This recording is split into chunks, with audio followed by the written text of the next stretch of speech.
Dans l'Antiquité, le prêtre, qui servait Dieu, alors, si un prêtre qui sert Dieu devait offrir des sacrifices, Dieu sur l'autel. Mais si un jour, ce prêtre quittait le temple pour aller chez lui, et que ce moment-tel chez lui, il y avait un mort, et qu'ainsi, sa main touchait le mort. Alors cet homme ne pouvait plus offrir de sacrifice Dieu, il devait pour lui-même, parce qu'il avait touché un mort, était devenu impur, se purifier. Une fois la période de purification accomplie, il pouvait alors redevenir saint et continuer à offrir des sacrifices Dieu. Mais s'il ne se purifiait pas, alors le sacrifice qu'il offrait Dieu était également considéré comme impur, de plaisant Dieu, et risquait plus d'attirer la colère de Dieu. Alors nous, ses enfants, pour quelle raison deviendrions-nous impurs? Serait-ce en touchant le cadavre d'un mort que nous serions impurs? Non, car le mort dans l'Ancien Testament, le cadavre d'une mort, figure les non-croyants.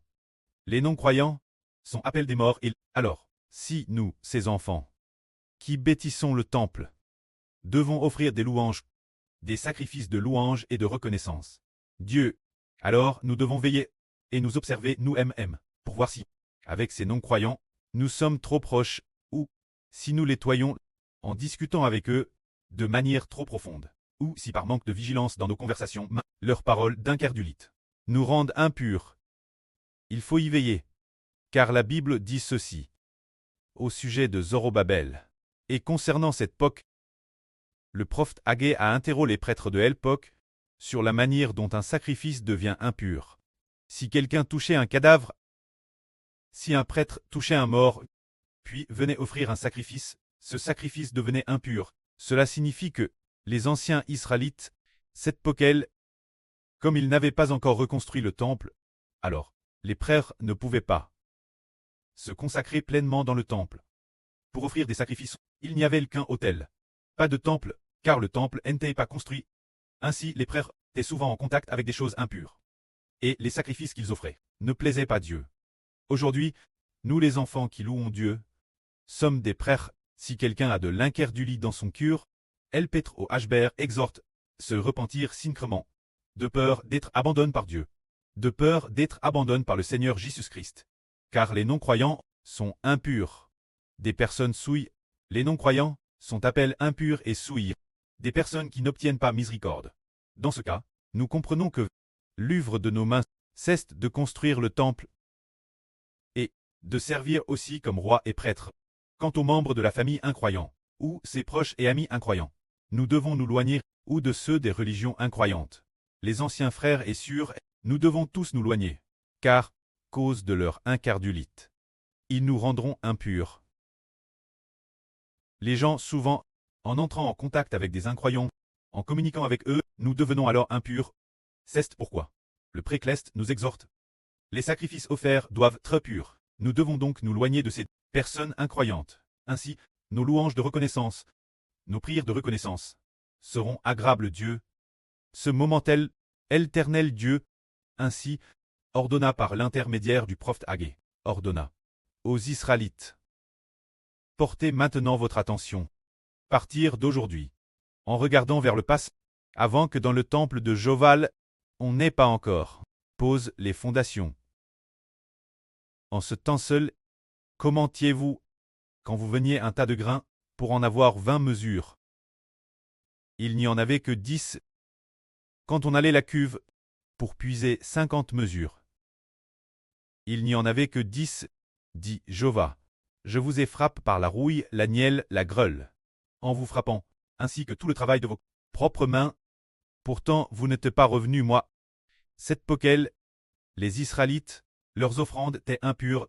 C'est pourquoi ils voulaient obtenir beaucoup de récoltes. Mais Dieu les a fait récolter peu, espérant obtenir 100 mesures de grains. Ils n'en espéraient que 20, mais n'en ont obtenu que 10, espérant 50 mesures de vin. Ils n'en ont obtenu que 20. Pourquoi cela? Car Dieu dit, je vous ai frappé par la rouille, la nielle, et la greule, et tout le travail de vos mains. Pourtant vous n'êtes pas revenus, moi. Réfléchissez donc bien. Pour quelle raison Dieu a-t-il frappé les Juifs? c'est parce que ils ne sont pas venus bâtir le temple. Mais, maintenant, Dieu dit ceci. Mais, considérez le passe partir d'aujourd'hui, partir du 24e jour du 9e mois, depuis le jour où les fondations du temple de Joval ont te pose. Partir du jour de la fondation. Partir de ce jour, je répandrai ma bénédiction. C'est-à-dire quand les Israélites, on commence bâtir le temple, depuis le jour où les fondations ont te pose, Dieu allait bénir Israël. Alors pour la suite, nous devons bien bâtir ce temple, peut-être en prenant un mois, ou un peu plus, pour achever le reste des travaux. Nous devons donc bien construire le temple, ainsi notre évangile pourra se propager. Et maintenant, le temps de paix que Dieu nous accorde, commençons par bâtir le temple. Une fois le temple, notre évangile pourra naturellement se répandre. Frères, nous suivons le plan initial. Nous avons maintenant 7 langues mises en ligne temps et produites temps dans ces 7 langues. Ainsi, une fois le temple achève, ensuite, nous prendrons les 16 langues restantes. Ces 16 langues au total, et les ouvrirons toutes, pour les diffuser toutes les nations. Dieu sera glorifié, car nous aurons DJ offert le sacrifice de louange, le temple sera construit, et ces temples auront aussi une dimension de proclamation. Dieu et le Seigneur seront glorifiés. Alors si nous partons combattre les nations et les peuples, nous remporterons la victoire. Ce moment éternel Dieu, dit Salomon. Je ferai trembler les cieux et la terre. Je renverserai le trône des royaumes et détruirai la puissance trangre. Je renverserai les chars et leurs conducteurs. Les chevaux et leurs cavaliers tomberont. Chacun priera par LPE de son frère, dit Joval, chef des armes. Joval, Zorobabel, fils de Shilciel, mon serviteur Zorobabel. En ce jour je t'éleverai, dit Joval. Je ferai de toi un anneau de sceau, dit Joval, chef des armes. Joval, car je t'aille choisi. Alors Dieu dit, que va faire Dieu? Le précleste Joval fera trembler nations et peuples, renversera le traîne des nations, et fera décéliner la puissance de toutes les nations et tous les peuples. Et renversera aussi ceux qui détiennent l'autorité, ces génroxles, et renversera aussi les régimes des nations. Quand cela sera-t-il renverse? Ce sera quand le Zorobabel de la Nouvelle Alliance, le frère Sibo, aura établi le temple, cesse dire les 144 Zorozors au champ. L'aura BTI. Et une fois cela BTI, chaque tour quelqu'un viendra louer, offrir le plus beau sacrifice d'action de grâce. Dieu, alors, Dieu au milieu d'Israël, sera glorifié. Le précleste et le Seigneur, sur notre autel, seront glorifiés. Seront glorifiés sur l'autel d'or, seront glorifiés dans le temple. Alors, Dieu va détruire la puissance des nations, la détruire entièrement, nous, ses enfants. Dirons-nous dans l'esprit, que toutes les nations et tous les peuples s'effondrent et soient détruits. Oui, tous, car les nations et les peuples sont Satan. Et ne désirons-nous pas aussi ardemment voir la grande Babylone cleste entièrement détruite? Nous le désirons tous. Alors quand Dieu dans son temple combattra-t-il pour nous, quand nous aurons achevé de bâtir le temple de Dieu, et que notre précleste Joval aura reçu la gloire? Alors, Joval combattra pour nous. L'Éternel Dieu va combattre pour nous, détruire la puissance des nations et des peuples, les traîneux des nations, le traîne de l'empire de la grande Babylone, et détruire aussi le traîneux de la bêtée d'Icorne. Alors, le royaume d'Israël pourra retourner vers Jéhoval. Car les enfants d'Israël, les enfants spirituels, sont tous dispers parmi les nations et les peuples. Alors comment pourrons-nous, ceux qui ont le pouvoir, les personnes de grande autorité, dans les pays où ils règnent, comment propager l'évangile, pour les faire revenir, car leur pouvoir politique est toujours elle. Il est impossible de faire revenir les enfants de Dieu, les Israélites spirituels.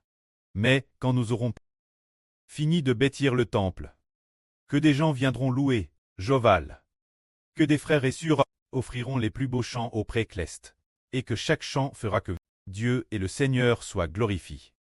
Le pré et le Seigneur seront ainsi glorifiés, et s'en réjouiront. Le précleste renversera les trésors des nations, renversera les traînes des nations, comme Dieu l'a dit, je vais branler les cieux et la terre. Alors comment le pré branlera-t-il les cieux et la terre? Le pré a DJ prophétise depuis longtemps qu'il y a un grand jour de Joval. Se dire, Jéhovah et le Seigneur Jésus-Christ. Un grand jour de colère. En ce grand jour, le soleil s'obscurcira certainement, la lune ne donnera plus sa lumière, deviendra comme du sang. Les toiles du ciel tomberont certainement. Dans l'univers s'enroulera comme un livre.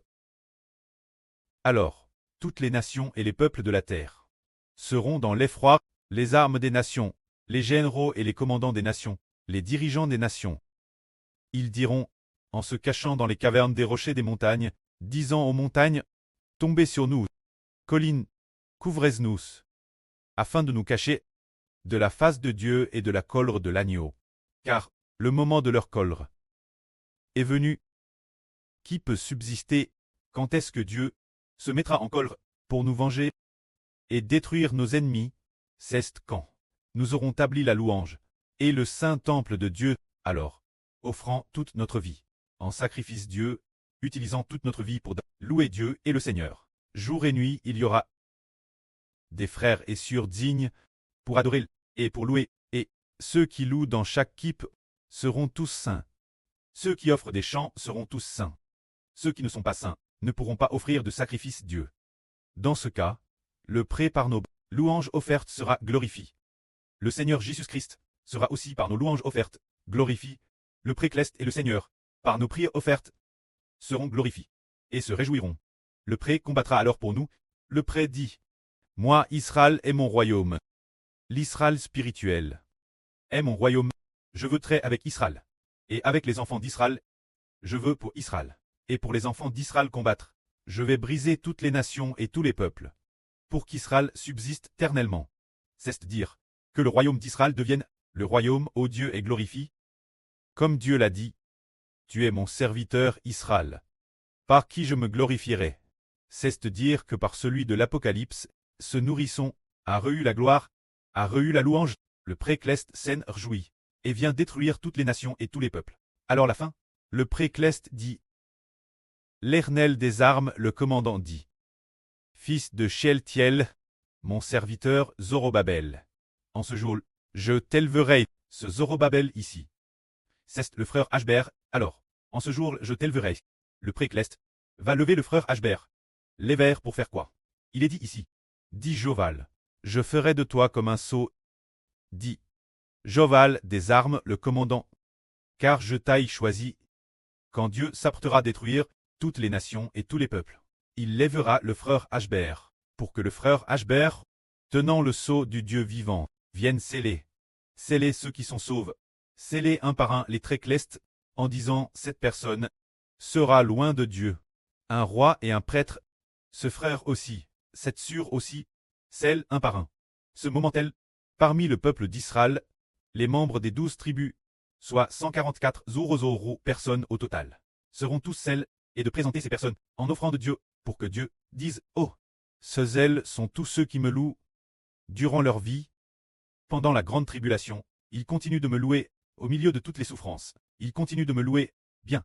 Alors je vais faire d'eux, dans le royaume des cieux, des prêtres pour me louer, qui, pour toujours dans mon temple, me serviront, recevant mon amour fidèle, jusqu'à l'éternité. Ainsi, le pré-cleste sera glorifié. Que la gloire soit au prêtre et au Seigneur. Amen.